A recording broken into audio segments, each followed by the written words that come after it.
I mean, let me just start with the gentleman in the front who talked about integration. I actually think, compared to most European countries, we do quite well when it comes to the integration of immigrants in this country. We could do better. I mean, the last government cut the amount of funding for English language training for immigrants, for instance. So I think we can always do better, and there are areas of our life where we can do better to get people integrated. On the question, on Ben's question, I think Keir Starmer was wrong. I think he was wrong on a very basic level, because this isn't uncontrolled open borders immigration. This is government policy. A very small fraction of those coming in are the small boats. Let me leave those to one side and just talk about the people coming in visa routes.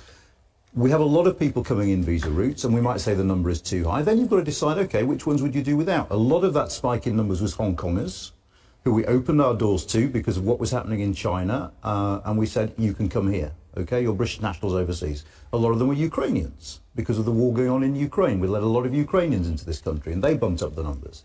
A lot of them are students, and you can say, OK, we have too many foreign students. If you have fewer foreign students, someone needs to answer the question, who pays for our universities? Because foreign students pay a higher fee than domestic students. And when you come to care, when you come to the NHS, I think it is absolutely the case that in the care sector, a lot of people came over as migrants who were frankly just exploited, quite often for jobs that didn't exist. So I think better enforcement of employment rights is absolutely crucial.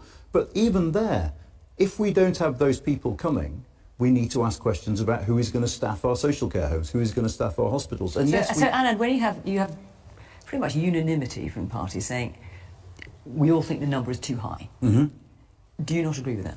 Well, I think the question isn't whether... I mean, everyone can have their own opinion about what the right number is. I personally think setting a number is ridiculous because there are too many unknowns about wars, about what happens to our economy. Numbers are random, and having a random number for immigration might make you feel better, but actually you're probably just going to fail.